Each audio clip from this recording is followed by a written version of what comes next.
आज अगर मैं आपसे कहूं कि चाइना की आर्मी इंडिया के अरुणाचल प्रदेश के अंदर लगभग 60 किलोमीटर तक घुस चुकी है,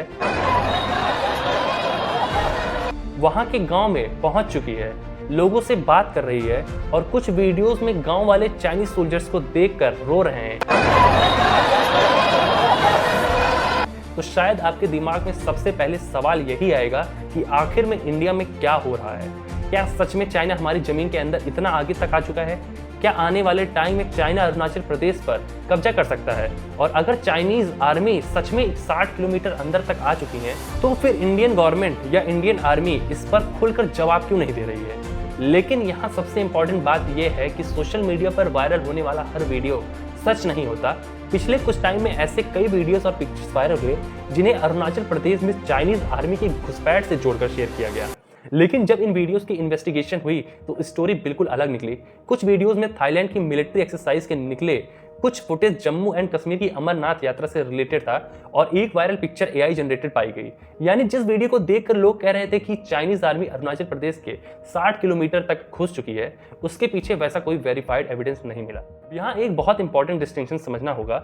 इसका मतलब ये बिल्कुल नहीं है कि इंडिया और चाइना के बीच अरुणाचल प्रदेश को लेकर कोई डिस्प्यूट ही नहीं है। डिस्प्यूट बहुत पुराना है और बेहद सीरियस है।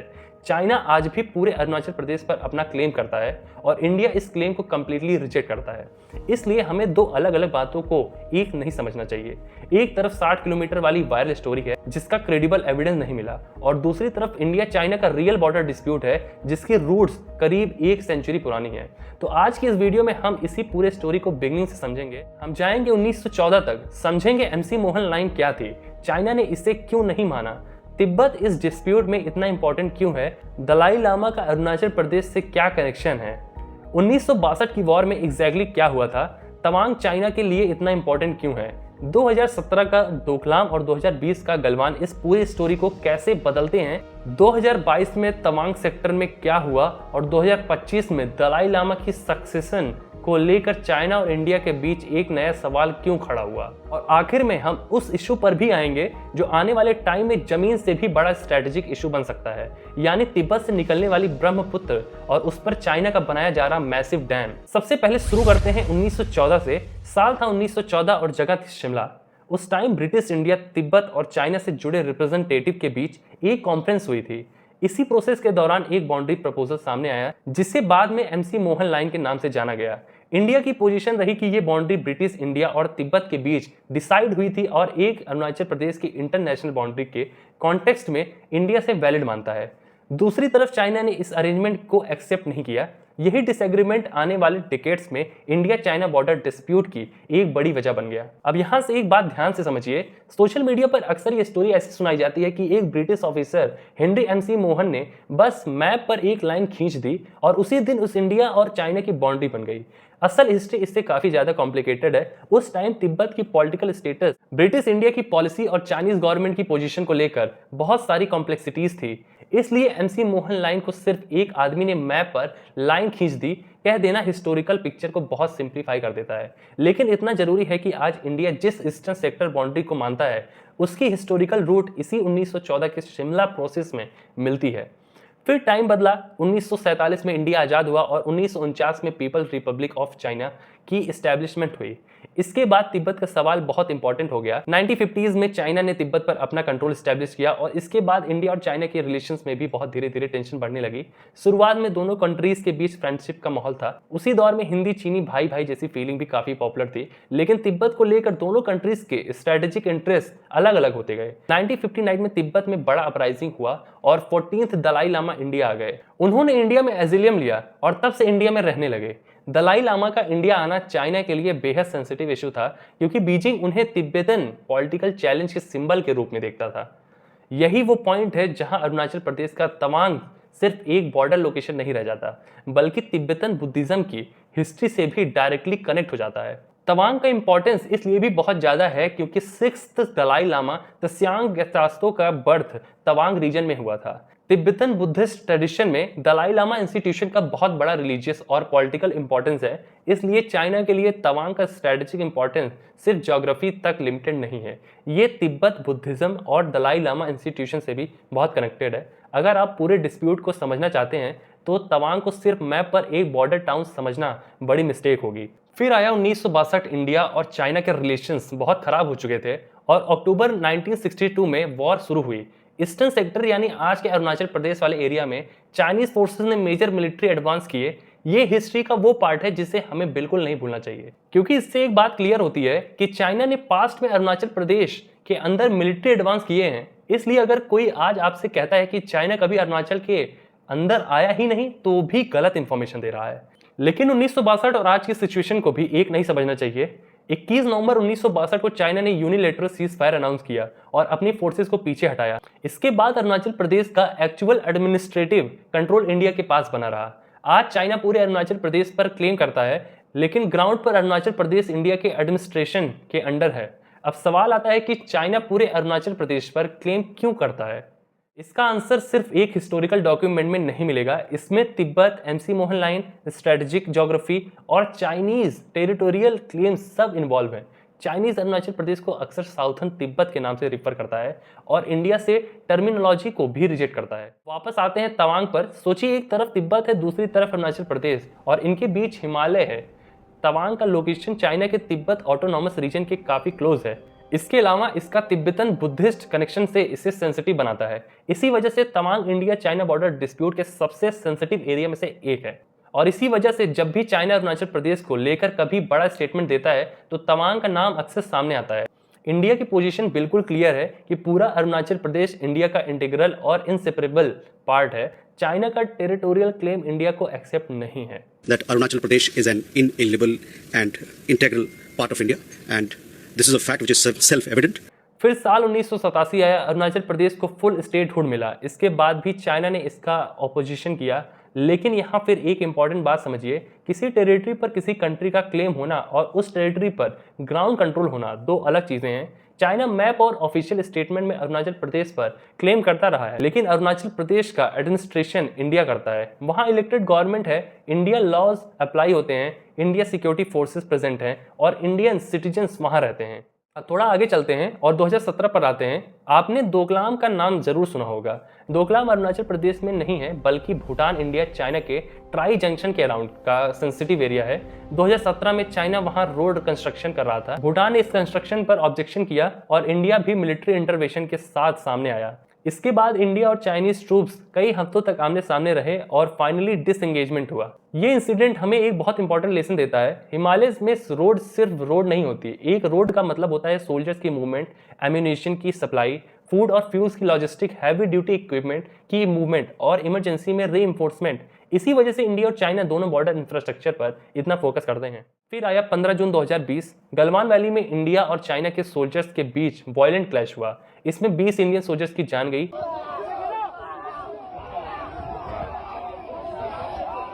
जिनमें कर्नल संतोष बाबू भी शामिल थे।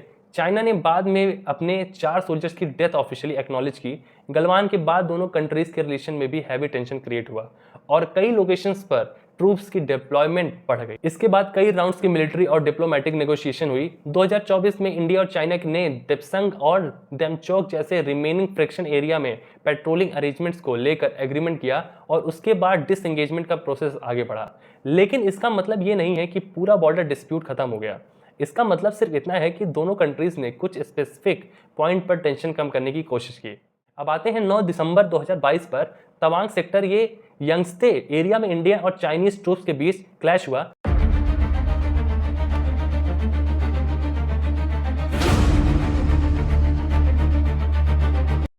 इंडियन गवर्नमेंट के अकॉर्डिंग चाइनीज ट्रूप्स ने एलएसी को क्रॉस करके स्टेटस क्वो चेंज करने की कोशिश की और इंडियन ट्रूप ने उन्हें पीछे जाने पर मजबूर किया। ये इंसिडेंट इसका एक और प्रूफ था कि अरुणाचल सेक्टर को लेकर टेंशन सिर्फ हिस्ट्री की बुक में बंद नहीं रही, आज भी वही मिलिट्री कन्फ्रंटेशन का रिस्क प्रेजेंट है। अब इसी बैकग्राउंड में 2026 का वायरल 60 किलोमीटर वाला क्लेम है। अरुणाचल प्रदेश का 60 किलोमीटर एरिया चाइना के कब्जे। अरुणाचल प्रदेश को लेकर चाइना ने अरुणाचल में तो कई डिफरेंट सोर्सेज से सामने आता है कि ये वीडियोस अरुणाचल से रिलेटेड नहीं है। यही वजह है कि हमने किसी भी वायरल वीडियो को सिर्फ यूनिफॉर्म देखकर आइडेंटिफाई नहीं करना चाहिए। यहाँ मैं एक और इम्पॉर्टेंट बात कहूंगा, कभी कभी फेक न्यूज़ बनाने वाले किसी दूसरे कंट्री के मिलिट्री एक्सरसाइज का वीडियो उठाकर, कभी पुराना वीडियो यूज होता है, कभी किसी दूसरे स्टेट की फुटेज होती है और कभी एआई से बनाई गई इमेज। आज टेक्नोलॉजी इतनी एडवांस हो चुकी है कि सिर्फ आंखों से देखकर ये डिसाइड करना मुश्किल है कि कोई पिक्चर या वीडियो रियल है या नहीं। इसलिए अगर आपको ऐसा कोई वीडियो मिले तो 3 चीज़ जरूर चेक कीजिए। वीडियो का ओरिजिनल सोर्स क्या है, ये फुटेज फर्स्ट टाइम कब अपलोड हुई, और क्या Indian army, PIB, minister of defence या क्रेडिबल न्यूज़ एजेंसीज ने इसको कंफर्म किया है। अगर इनमें से कुछ भी नहीं है, सिर्फ व्हाट्सएप, इंस्टाग्राम या यूट्यूब शॉर्ट्स पर क्लेम चल रहा है, तो उसे फैक्ट मान लेना डेंजरस है। अब एक और सवाल, अगर चाइना ने 60 किलोमीटर अंदर ऑक्यूपेशन नहीं किया है तो क्या चाइना अरुणाचल प्रदेश के अगेंस्ट कुछ नहीं कर रहा? ऐसा बिल्कुल नहीं है। चाइना ने कई बार अरुणाचल प्रदेश के लोकेशंस के लिए चाइनीज नेम यूज किए हैं। चाइना की नेमिंग एक्सरसाइज का पर्पस सिर्फ जियोग्राफी लिखना नहीं है, मैप्स और ऑफिशियल नेम्स डिप्लोमेटिक नैरेटिव का भी पार्ट होते हैं। इंडिया ने ऐसी नेमिंग एक्सरसाइज को कंटिन्यूसली रिजेक्ट किया है और क्लियरली कहा है कि किसी इंडियन टेरिटरी का इन्वेंटेड चाइनीज नेम देने से ग्राउंड रियलिटी नहीं बदलती। अगस्त 2026 में इंडिया ने फिर भी अरुणाचल प्रदेश के 27 लोकेशन के स्टैंडर्डाइज नेम्स इशू किए। चाइना ने इस स्टेप पर ऑब्जेक्शन किया, लेकिन यहाँ भी वही बात समझनी है, अगर चाइना किसी विलेज का नाम चाइनीज लैंग्वेज में लिख देता है तो इसका मतलब ये नहीं कि चाइनीज आर्मी उस विलेज में पहुंच गई। और अगर इंडिया और जगह का ऑफिशियल इंडिया नेम इशू करता है तो इससे भी ग्राउंड पर कोई नई बाउंड्रीज क्रिएट नहीं हो जाती। ये डिप्लोमेटिक और कैर्टोग्राफिक कॉन्टेस्ट है, फिजिकल ऑक्यूपेशन नहीं। बातें हैं उस इशू पर जो शायद आने वाले ईयर्स में इंडिया चाइना कंपटीशन का सबसे बड़ा न्यू डायमेंशन बन सकता है, पानी। तिब्बत से निकलने वाला यरलंग त्सांगो रिवर आगे चलकर इंडिया में एंटर करती है। अरुणाचल प्रदेश में इसे सियांग और धियांग जैसे नामों से जाना जाता है। असम में यही रिवर सिस्टम ब्रह्मपुत्र के नाम से आगे बढ़ता है, यानी तिब्बत में बैठा चाइना इस रिवर के अपस्ट्रीम पार्ट पर कंट्रोल रखता है और इंडिया डाउनस्ट्रीम पर कंट्री पर। अब आते हैं, चाइना ने तिब्बत में यारलंग जकाम्बो रिवर पर एक बहुत बड़े हाइड्रो पावर प्रोजेक्ट का कंस्ट्रक्शन स्टार्ट किया है। इसे दुनिया की सबसे बड़ी हाइड्रो पावर प्रोजेक्ट में से एक माना जा रहा है। रिपोर्ट्स के अकॉर्डिंग ये project multiple cascade hydro power station के फॉर्म में डेवलप किया जा रहा है और इसकी एस्टिमेटेड कॉस्ट करीब $170 बिलियन बताई गई है। इसी वजह से मीडिया में इसे कई बार वाटर बॉम्ब कहा जाता है। लेकिन यहाँ एक करेक्शन बहुत जरूरी है, ये कहना कि चाइना जब चाहे एक बटन दबाकर पानी छोड़ देगा और पूरा असम और अरुणाचल प्रदेश डूब जाएगा, टेक्निकली करेक्ट नहीं है। डैम को किसी न्यूक्लियर बॉम्ब की तरह समझना गलत होगा, लेकिन इसका मतलब ये भी नहीं कि प्रोजेक्ट हार्मलेस है। अपस्ट्रीम इंफ्रास्ट्रक्चर का मतलब है कि चाइना के पास river flow management, hydrological data और वाटर इंफ्रास्ट्रक्चर पर काफी ज्यादा कंट्रोल होगा। इससे डाउनस्ट्रीम कंट्रीज के लिए flood management, ecological impact, sediment flow और लॉन्ग टर्म वाटर सिक्योरिटी जैसे क्वेश्चन क्रिएट होंगे। इसी वजह से इंडिया इस प्रोजेक्ट को लेकर कंसर्न है और अपनी साइड पर भी हाइड्रो पावर और वाटर मैनेजमेंट इंफ्रास्ट्रक्चर पर काम कर रहा है। अब आते हैं सबसे इंटरेस्टिंग और शायद सबसे सेंसिटिव इशू पर, यानी दलाई लामा सक्सेशन। 2025 में दलाई लामा ने अपने 90th बर्थडे के आसपास एक इंपॉर्टेंट स्टेटमेंट इशू किया। उन्होंने कहा कि दलाई लामा इंस्टीट्यूशन कंटिन्यू रहेगी और फ्यूचर रिकर्सनेशन का रिकॉग्नाइज करने का अथॉरिटी गाइडेंस फोड्रैंग ट्रस्ट के पास होगा। चाइना ने इस पोजीशन का अपोज किया और कहा कि सक्सेशन चाइना लॉ और गवर्नमेंट फ्रेमवर्क के अकॉर्डिंग होना चाहिए। अब इमेजिन कीजिए कि फ्यूचर में 2 अलग लोगों को दलाई लामा के रूप में रिकॉग्नाइज किया जाता है, एक को तिब्बतन बुद्धिस्ट इंस्टीट्यूशन सपोर्ट करे और दूसरे को बीजिंग सपोर्ट करे। ऐसे सिचुएशन में ये सिर्फ रिलीजियस डिस्प्यूट नहीं रहेगा, ये तिब्बत की पॉलिटिक्स, चाइना की internal security, India China relation और इंटरनेशनल डिप्लोमेसी का मेजर इशू बन सकता है।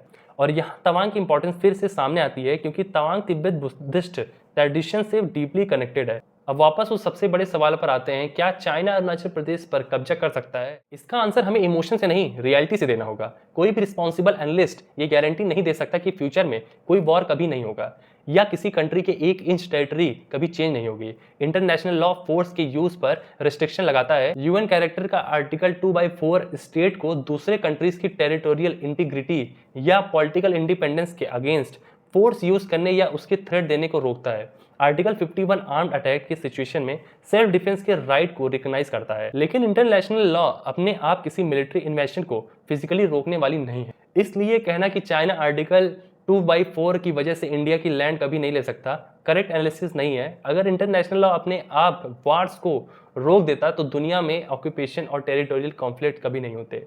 असली सवाल मिलिट्री और स्ट्रेटेजिक कैपेबिलिटी का है। क्या चाइना अरुणाचल प्रदेश में मिलिट्री ऑपरेशन करने की कोशिश कर सकता है? थियोरेटिकल हाँ। क्या वो पूरे अरुणाचल प्रदेश को इजीली ऑक्यूपाई कर सकता है? ये बिल्कुल अलग सवाल है।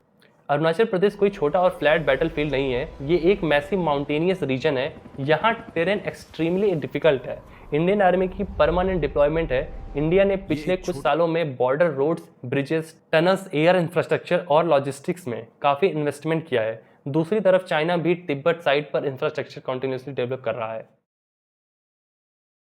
इसके ऊपर एक बहुत बड़ा फैक्टर है, इंडिया और चाइना दोनों न्यूक्लियर पावर हैं, इसलिए दोनों कंट्रीज के बीच फुल स्केल वॉर का कॉस्ट सिर्फ दोनों आर्मीज के लिए नहीं बल्कि पूरी एशियन इकोनॉमी और ग्लोबल ट्रेड के लिए एक्सट्रीमली हाई होगा। इसका मतलब ये नहीं कि वॉर इम्पॉसिबल है, इसका मतलब ये है कि फुल स्केल वॉर की कॉस्ट इतनी हाई है कि दोनों countries generally pressure, patrols, infrastructure, diplomacy और कंट्रोल मिलिट्री कंफ्रंटेशन जैसे टूल्स के थ्रू अपने स्ट्रेटजिक ऑब्जेक्टिव्स अचीव करने की कोशिश करती हैं। और इसी वजह से आपको चाइना की स्ट्रेटजी को सिर्फ कल सुबह अटैक करेगा या नहीं करेगा वाले क्वेश्चन से नहीं देखना चाहिए। बॉर्डर डिस्प्यूट कई लेयर्स में चलता है। एक लेयर है मिलिट्री प्रेजेंस, दूसरी है इंफ्रास्ट्रक्चर, तीसरी है डिप्लोमेसी, चौथी है मैप्स और नेमिंग, पांचवी है तिब्बत और दलाई लामा, और फ्यूचर में छठी लेयर पानी और हाइड्रा पावर भी बन सकती है। तो अब पूरी स्टोरी को अगर बहुत सिंपल लैंग्वेज में समझें तो 60 किलोमीटर वाला वायरल क्लेम अभी तक क्रेडिबल एविडेंस से प्रूव नहीं हुआ है। जिन वीडियोस को चाइनीज आर्मी की अरुणाचल प्रदेश में एंट्री बताया गया उनमें से कई फैक्ट चेक में अनरिलेटेड निकले, लेकिन इससे अरुणाचल प्रदेश का रियल चाइना डिस्प्यूट खत्म नहीं हो जाता। चाइना आज भी पूरे अरुणाचल प्रदेश पर क्लेम करता है। इंडिया इस क्लेम को कम्प्लीटली रिजेक्ट करता है। 1962 में चाइना फोर्सेस अरुणाचल प्रदेश में काफ़ी आगे तक आ गई थी। 2017 में डोकलाम हुआ, 2020 में गलवान हुआ, 2022 में तवांग सेक्टर में क्लैश हुआ। चाइना अरुणाचल के लोकेशंस को चाइनीज नेम देता रहा है। इंडिया इन क्लेम्स को रिजेक्ट करता है और अपने ऑफिशियल नेम मेंटेन करता है। और ब्रह्मपुत्र के ऊपर चाइनीज हाइड्रो पावर प्रोजेक्ट इस राइवलरी को और सेंसिटिव बना सकते हैं। इसलिए नेक्स्ट टाइम आपको फोन पर कोई वीडियो आए और लिखा हो चाइना ने अरुणाचल प्रदेश पर कब्जा कर लिया है तो उसे तुरंत फॉरवर्ड मत कीजिए। सबसे पहले पूछिए कि इसका ओरिजिनल सोर्स क्या है, फुटेज कहाँ की, और क्या किसी क्रेडिबल अथॉरिटी ने इसे वेरीफाई किया है। क्योंकि एक तरफ बॉर्डर पर खड़ा रियल थ्रेट है और दूसरी तरफ मिस इन्फॉर्मेशन का थ्रेट, दोनों का समझना जरूरी है। और शायद इसकी पूरी स्टोरी की सबसे इंपॉर्टेंट बात यही है कि कंट्री की सिक्योरिटी से बॉर्डर पर खड़े सोल्जर से नहीं होती। करेक्ट इन्फॉर्मेशन को आइडेंटिफाई करना, फेक प्रोपोगेंडा को समझना और हिस्ट्री और ग्राउंड रियलिटी को सही तरीके से जानना भी उतना ही इंपॉर्टेंट है। अरुणाचल प्रदेश इंडिया का हिस्सा है और इंडिया की ऑफिशियल पोजीशन इस पर बिल्कुल क्लियर है, लेकिन चाइना के साथ इस डिस्प्यूट को समझने के लिए सिर्फ स्लोगन नहीं बल्कि हिस्ट्री, ज्योग्राफी, मिलिट्री स्ट्रेटजी और इंटरनेशनल पॉलिटिक्स को समझना पड़ेगा। अगर ये वीडियो आपको इन्फॉर्मेटिव लगी हो और आपको प्रोपेगेंडा से बाहर निकलने में मदद की हो और असली क्या गेम चल रहा है बॉर्डर पर ये जानने में आपकी मदद की हो तो इस वीडियो को लाइक जरूर करिएगा और चैनल को सब्सक्राइब जरूर कर लीजिएगा। तब तक के लिए जय हिंद।